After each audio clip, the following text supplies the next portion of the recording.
Hey folks, today we are going to be jumping in on the conversation that's been happening on whether the GM is also a player.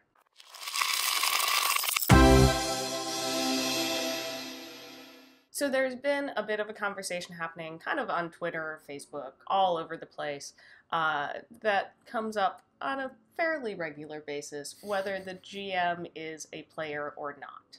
I mean, that's a conversation that's been having since before Twitter and the internet. I mean, that idea is that what is the role that the DM play, DM, GM, whatever. What is the role that they play, and is that role also one of the, quote, players or not? So I think sitting down at the table, we're all players, but everybody has a different role, and sometimes those roles have more responsibilities. Like the GM has a very specific role of running the game, playing the NPCs, coming up with the encounters, and kind of being the final say when it comes to rules. For me, the biggest idea, though, is that we're all acting as storytellers. You know, that's what I do. That's what I do as my day job. I'm a professor, and I teach communications, and mostly I teach theater. And it's all about storytelling. And around the table, that's what everyone is. All of the people playing this game, right? I mean, it's in the name of what it is. We're getting together to play Dungeons and Dragons. So we are all players, and we're all helping to tell this story. The DM has more of a role in that because they're the ones that have created the world or familiarized themselves with the module that they're running. But absolutely, just hard yes, the DM is a player for me. And the players also can help contribute to the world creation with, like, coming up with backstory and introducing new ideas. You know, we tend to play in very much the yes and style of we're all contributing, we're all collaborating together on the story. And I think ultimately it's a better game when you are all collaborating and agreeing together. Because we're sitting down, we've all agreed, like, okay, we're going to sit down at this time and play in this rule system, and imagine we're in this imaginary world playing other characters. Yeah, absolutely. What it comes down, and that's not to say that because we're all in agreement, there's no conflict or whatsoever. I mean, I can already start to hear some of the trolly comments that are going to give in. Like, oh, well, if we're all just sitting around to agree, then what even happens in the story? Or, well, if everyone's a player, then who runs the game? Yeah, the DM runs the rule. They're the arbiter of the rules. And they have a grander storyline and world in their heads that the players don't all know about. But it's the agreement. We're all playing this, and we're all trying to just tell this story.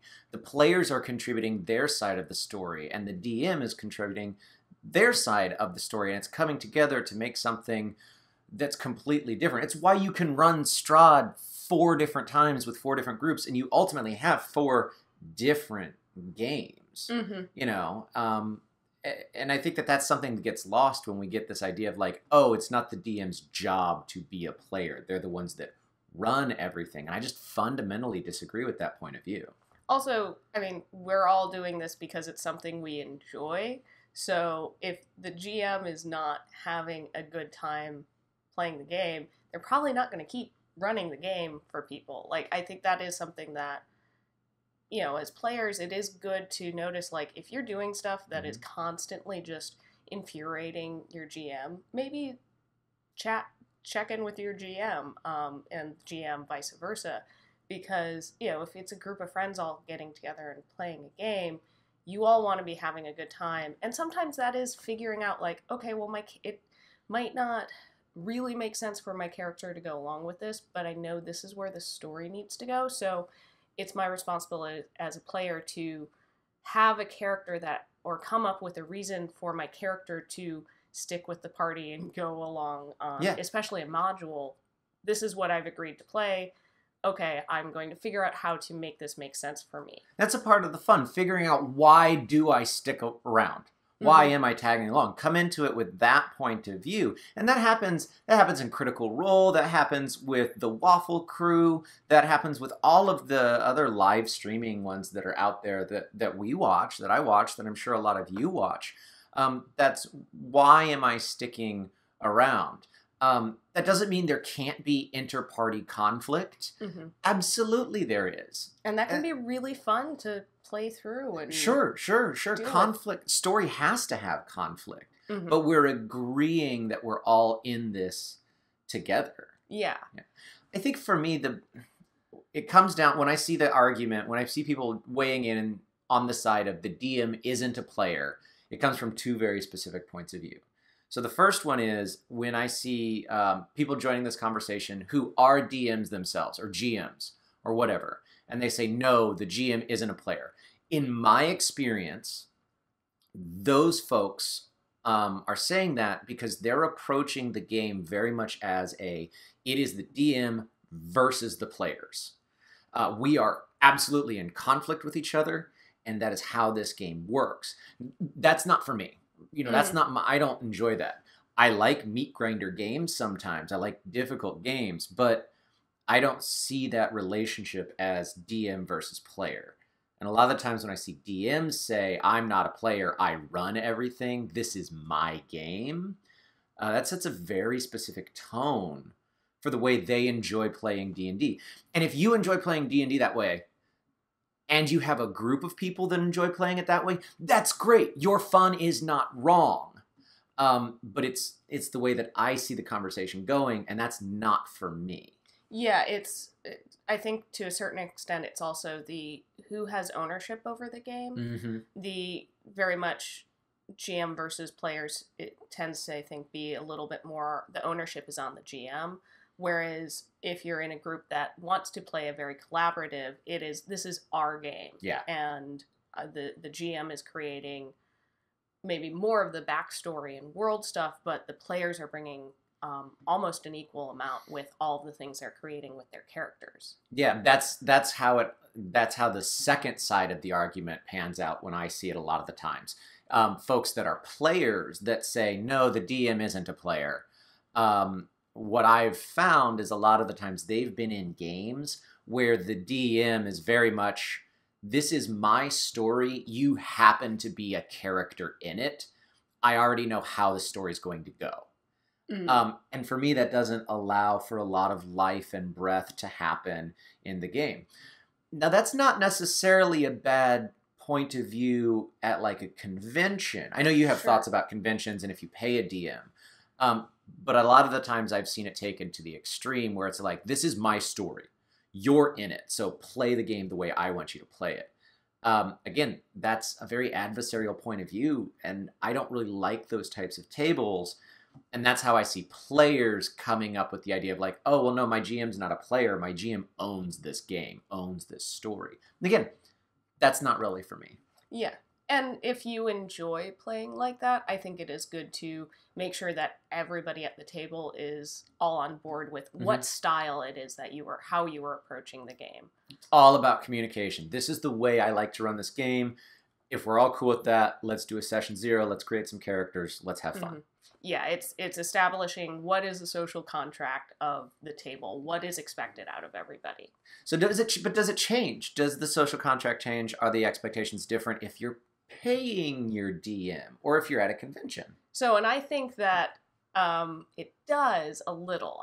I still think that ultimately the GM is still a player. They are still playing the game, but the expectation of who the game is for shifts. Like us playing our home group, it is enjoyment for everybody. If I am not, as the GM, not enjoying it, I need to find a way to shift it or talk to my players. If my players aren't enjoying it, that's a problem. But I think when you're paying a GM, that shifts the power dynamic a little bit. And I think the expectation of who the game, who should be enjoying the game shifts to, it should be more about the players, making sure that you are running a game that the players want to be playing because they have paid you to run this for them. Yeah, I mean, in that case, they're your clients. Yeah. So, if it's me sitting down with my friends, I want all of us to be enjoying it equally, but maybe I have more of the story in mind. But if I'm going to my client's house, if I'm going to my clients wherever we meet up, then a part of my job is to make sure my clients are the ones that are having the most fun. It's a little bit more transactional. Mm-hmm. I still think I'm the player. Mm-hmm. But yeah, I like how you're saying that. The focus of who is this game for shifts a little bit. So to wrap it all up, ultimately, the GM is a player. Yeah. Yes.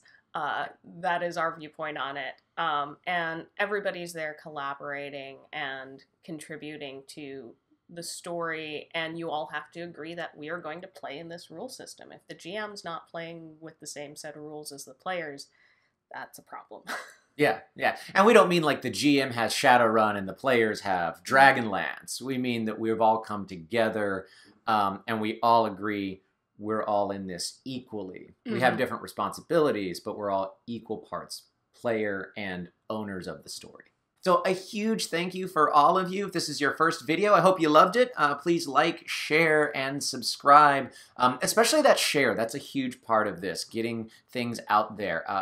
Join in the comments below. Do you think that the DM is a player? If you think that they're not, and it wasn't one of the reasons we talked about, then let's have that conversation. Let's have that conversation respectfully and see where it is our different points of view are coming from. A huge thank you to all of our Patreon patrons, especially for Bryce.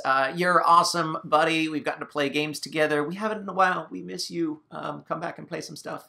And if you want to be one of our patrons, head over there, find a level that's right for you, help us out. You get a little bit of ownership of Roll for Initiative that way. And that's really cool. All right, until next time, I'm Dawn. I'm Ryan. And this is Roll for Initiative. Bye. Bye.